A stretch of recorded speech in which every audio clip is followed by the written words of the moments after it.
Quel scénario incroyable pour le dernier match avant le mondial, l'OM arrache la victoire au stade Louis II à la 99e minute après avoir été mené 2-1 jusqu'à la 84e. Dans le débrief, on va revenir sur tout ça en faisant un petit résumé et une analyse avant de s'intéresser aux joueurs avec les tops et les flops et les notes. De votre côté, donnez-moi votre ressenti sur la victoire marseillaise ainsi que vos tops et vos flops dans les commentaires. On commence tout de suite par un point sur la compo de Tudor, 3-4-2-1 pour le dispositif et pas franchement de surprise dans le 11, Lopez au but, un trio défensif avec Chancel Mbemba à droite, Gigot dans l'axe et Balerdi à gauche. Pas de surprise non plus côté piston avec les titularisations de Klose et Tavares. Au milieu, on retrouve le tandem Rongier-Verretou. Guendouzi débute donc un cran plus haut aux côtés d'Harit alors que Sanchez commence titulaire dans l'axe. Une compo qui est souvent sortie dans les matchs importants et qui a été confirmée ce soir une nouvelle fois. On entre sans plus attendre dans l'analyse avec une première mi-temps qui a été très riche en occasions côté marseillais, notamment dans les 15 premières minutes. Il y a eu la reprise ratée de Tavares alors qu'il était idéalement placé dans la surface. Gigot qui cadre pas sa frappe non plus. C'est finalement assez symptomatique de l'OM cette saison parce qu'on a beaucoup de mal à concrétiser. Par contre là où c'est intéressant, c'est qu'on arrive à marquer en première un magnifique coup franc de Sanchez pour prendre l'avantage alors qu'on dominait dans l'ensemble malgré quelques incursions monégasques dans notre surface et quelques corners qu'ils ont obtenus. Après il y a le penalty sifflé pour une faute de Balerdi. Je suis pas du tout sûr que le penalty soit valable, mais en tout cas Ben Yedder le transforme d'une panenka et à la mi-temps tout est à refaire alors qu'on a fait une bonne première d'ensemble et qu'on aurait pu mener assez largement, mais toujours ce problème de justesse dans le dernier geste. En deuxième par contre ça a été un terrible ascenseur émotionnel, on a beaucoup subi au retour des vestiaires, heureusement que Lopez se montre très décisif et rassurant parce qu'ils sont beaucoup mieux revenus que nous. On a une très grosse pensée pour Amin Harit évidemment qui est sorti sur civière, des images vraiment terribles à quelques jours de la Coupe du Monde, apparemment c'est assez grave d'après les infos d'Hakim des Lions de l'Atlas, il serait donc forfait a priori, il devrait donc être absent des terrains pendant pas mal de temps, on lui souhaite un très bon rétablissement et on lui envoie évidemment toute notre force parce que ce qui s'est passé ce soir, ça nous a tous énormément choqués. Ça nous a aussi logiquement un peu sorti du match et malgré un nouveau sursis que nous accordait Paul Lopez avec un double arrêt, derrière il y a Volland qui met le deuxième but pour Monaco dans une défense bien passive. Par la suite on aurait pu obtenir un penalty mais l'arbitrage a été encore assez limite là-dessus, la main de Maripane doit clairement être sifflée et ça n'a pas été le cas. Par contre les changements ont été payants parce que Payet est très bien entré, passeur décisif sur le superbe but de Verretou et surtout un magnifique coup franc qui finit sur la tête de Kolasinac. Le scénario est vraiment exceptionnel parce qu'on met le but de la victoire à la 99e, en termes d'émotion c'est incroyable. En plus c'est Kola qui marque, c'est symbolique parce qu'il avait loupé la balle de match contre Tottenham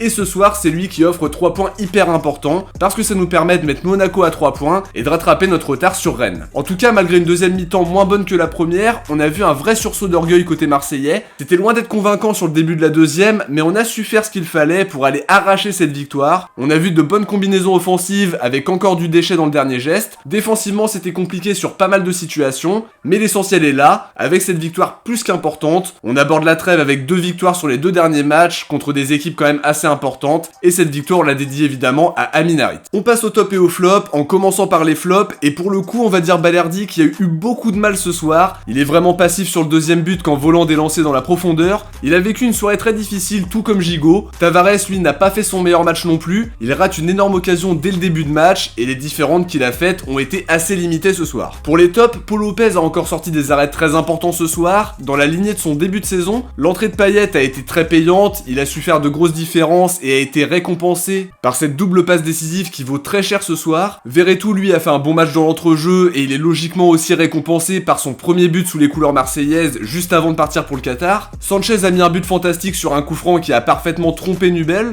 Harit lui a fait un bon match en étant omniprésent dans l'animation offensive avant malheureusement sa sortie sur blessure qui serait assez grave avec le forfait pour la Coupe du Monde. Pour les notes, je donne un 7,5 à Lopez qui s'est encore montré décisif ce soir, 6,5 pour Bemba qui a fait un bon match dans l'ensemble comme à son habitude, 4 pour Gigot qui a été en difficulté ce soir, tout comme Balerdi à qui je donne un 3, match très compliqué pour lui avec de grosses difficultés défensives, notamment sur le deuxième but de Monaco. 5,5 pour Klose qui a été très actif en première période, avant de sortir en deuxième période, c'était quand même pas flamboyant non plus. 4 pour Tavares parce que c'est plus ou moins dans la lignée de ses derniers matchs, il aurait pu mettre un but très vite mais il manque cruellement de lucidité. 7 pour Verretou pour son match dans l'entrejeu qui a été très sérieux et qui marque un but hyper important avec le geste parfait. 6 pour Rongier qui a fait un bon match dans l'ensemble, pas de note par contre pour Harit par rapport au contexte évidemment. Je donne à côté de ça un 6,5 à Guendouzi qui a été très actif une nouvelle fois avec beaucoup d'efforts et un abattage énorme. Et pour finir 7,5 pour Sanchez qui a mis un but magnifique, qui a multiplié les appels, un très bon match de sa part aussi. Pour le banc, pas de note pour Dieng, Hunder, Gay et Kolasinac qu'on n'a pas suffisamment vu même si Kola a mis un but importantissime. Je donne un 7,5 à Payet qui nous a permis de retourner la situation alors qu'on avait connu connu une entame de deuxième très compliquée et que la blessure d'Harit a été un choc incroyable pour tout le monde. Il a su se montrer déterminant et on attendait ce moment après plusieurs mois compliqués pour lui sous les ordres de Tudor. Avant de se quitter, on va découvrir qui vous avez élu comme Marseillais du match OM Lyon. C'est Samuel Gigot qui termine en tête avec 60%, derrière Bemba termine deuxième avec 13%, juste devant Balerdi et c'est 12%. Le sondage pour Monaco OM est disponible, n'hésitez pas à aller voter. De notre côté, on arrive à la fin de cette vidéo, j'espère que ça vous a plu. Si c'est le cas, n'hésitez pas à liker et à vous abonner pour ne rien louper des prochaines vidéos. On se retrouve très vite sur la chaîne, ciao, portez-vous bien et surtout allez l'OM.